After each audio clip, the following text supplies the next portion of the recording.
things. Excited about that. So, Steve, let us now discuss another character. Okay. Now, I know on Twitter, a lot of people are like, Game Informer already did the Cetrion thing with Steve.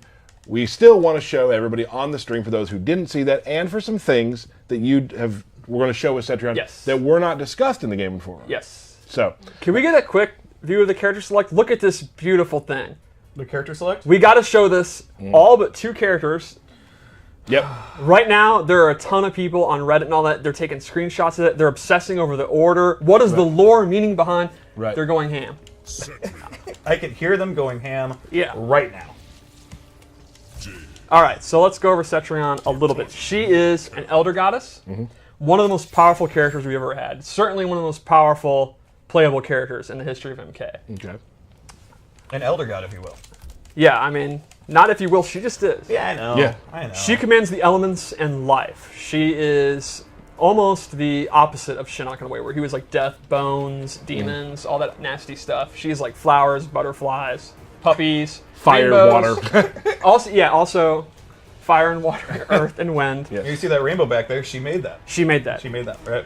So she is one of the game's premier zoning characters. She is a great keep-out character, but it is not traditional zoning where you're just like, Katana's just throwing straight fans. She has more slower startup, more trap moves that are like mid, close, and far. But first, let's briefly go over her normals. They are all very effects heavy. It's super cool. She uses the elements, even her normals. I really love this water teleport. She has this one where literally a meteorite comes, and if it's a counter hit, she gets this crushing blow where it just absolutely bops them on the head. Bop. And then she gets a combo. You know, if I wasn't old and bad. It's alright. It's okay.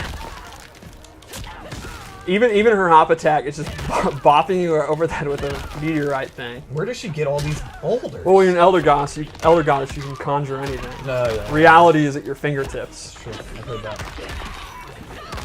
Nice. So, her special moves. One of her core moves for her zoning is this rock. She bounces it on the ground, and while the startup is pretty slow, it's excellent on block. It has a long knockdown on hit. Like, the opponent, space will be controlled when this move is hit. You're going to hit with a boulder. Yeah, I mean, yeah, that makes a lot of sense that you wouldn't want to move if a giant boulder was rolling at you. Absolutely. But then to complement it, she has this air one, and it looks very similar. It's going to be extremely hard to tell what she's doing. Sure. So you want to jump because of the rolling boulder, and then you're going to jump into this.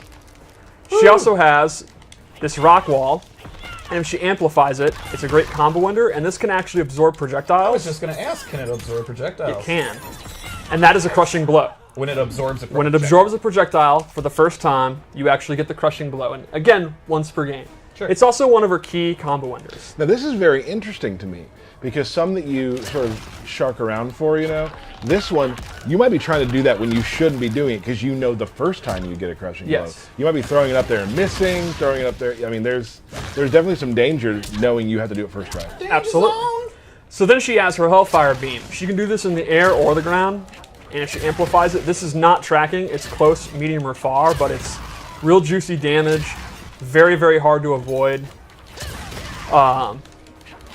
Then she has this Tentacle Grab. This is actually one of the few tracking moves in the game. Like, we don't have a lot of these in this, but this will actually go wherever the opponent is. It's pretty quick. It is not a low. It's actually a mid, so there are no overhead low mix-ups. She just has to do it. And it has a ton of recovery on whiff or block. But, again, the opponent's kind of jumping around, walking back, trying to avoid all this business. And then at any moment you see movement, or you go for the read, and you're going to get him, and then you're going to get a combo. I'm just throwing the world at you, man. She doesn't mess around. Her combos are not the greatest. She really doesn't have a lot of pop-ups because she's kind of a keep-away character. So often what I do is I actually do this move, let them restand, then I go for a throw, or I go for a overhead bop, or this move which just sends them back. So she's not a character that's going to hurt you super, super hard when you're wrong, but you're going to be wrong a lot as you're trying to get in. Sure. So I guess let's go over the load I made, which is some moves that are going to be interesting. A lot of people have not seen these moves. The first one I gave her, this is I went with lore, so I went with an earth-based loadout. Nice. I gave her a ground pound. Oh, I love that. It's 2 hitting, they're low. And then I gave her, she has these different buffs using the elements. I gave her this one where she summons the rocks. So now the way this works is, I'm going to switch to Jade. She summons the rocks, And while you're in the rock field, if you hit Cetrion, the rock will actually latch out and try to hit you. So I'll show you. You can see. No. If it's blocked or whiffed, it actually won't, and you can actually avoid them. Like, they're not just immediately targeting. Like, I'm intentionally doing something low, and now I'm out of the field. But you'll see the rock actually comes down, and if the opponent's there, they'll get bopped. So Cetrion, using both of her defensive stamina, if you look, it actually takes up her whole thing. She could set this up, go in for pressure, go in for throw, or whatever, block strings, and if the opponent tries to counter poke back, or try to do a juggle, wow, that happened to both of us. Everybody's getting phone calls today. They'll actually be hit. Now, because the stamina's gone, you got to think about the risk-reward here, because that means if you dodge it and you actually combo Cetrion, she's not going to be able to break away or do a wake-up attack for quite a while. So this isn't an end-all, you just can't play the game, but it is a great, great defensive tool. Now, would you use it as, like, I'm going to be on the other side of the screen, I'm going to put that up, and I'm going into zoning lane? You could definitely do that. Right. I personally like using it offensively, kind of do it in the mid-range and then try to go in if they try to poke. But yeah, you could absolutely do that too. It's essentially, you can think of it as a shield, a high-risk shield. Yeah, a ring of protection. So let's check out her Fatal Blow before we go into her second loadout. This one is extremely powerful. That is actually drop down and track you. So no matter where on screen, it's going to hit them on the top of the head. It is awesome for zoning exchanges. Like, you can literally sit there, look for Jade to throw her glaive or turn on, and yeah, you got him. She becomes extremely deadly when she's in Fatal Blow. You'd expect that out of an Elder God. Yeah. They just get stronger. Melt that tree. Nice. All right, so let's go to loadout 2, which is my wind-based loadout. Okay. What, is that too much? No, I think this is one of your best names ever. Thank you. I thought of this Arbor Bay on the way to work, and Arbor Bay. That's good. I like it. I like it.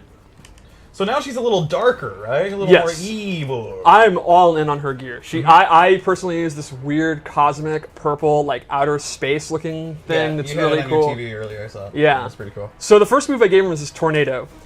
Typically, she doesn't have just a standard projectile that just goes straight forward, and she actually gets it. If she amplifies it, it goes full screen.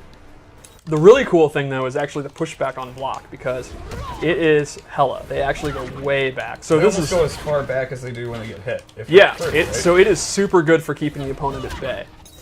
Bay. Arbor Bay. So then I also gave her another one of these buffs, which is this wind tunnel. So again, I'll play Jade to show how it works, because this thing's pretty awesome.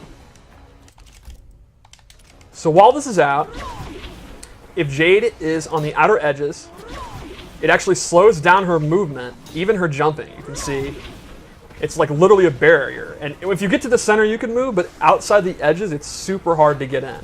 And this totally complements the tornado move I gave her. So for example, you can go in here, do this, and you can see in mid-range, Jade is going to really struggle to get in. And even if she's blocking, she's going to be pushed back to it. So this is just the perfect move to keep someone out and keep with the range that Cetrion wants to be in. So she doesn't have the best combos, but she has excellent keep away, and she's just going to be chipping them out, making them jump, making them try to maybe teleport in, or she could use her shadow kick and then punish it. It's great skin control. Again, though, she is using all her defensive stamina to do these buffs. Right. Cool. What do we got? We have anything left? Ooh, even the rocks turn evil. Yeah, we kind of want to just give a few tastes of Cetrion that we hadn't done from Game Informer. So what we're going to do real quickly, now we know everyone is very excited to see the Hive Queen Devora return. We do want to have bring in a special guest. Let's throw up a picture of Cetrion, take a quick 30-second break to get our guest in, and then we'll talk a little more about the collective and show you a cool piece we talked about last week.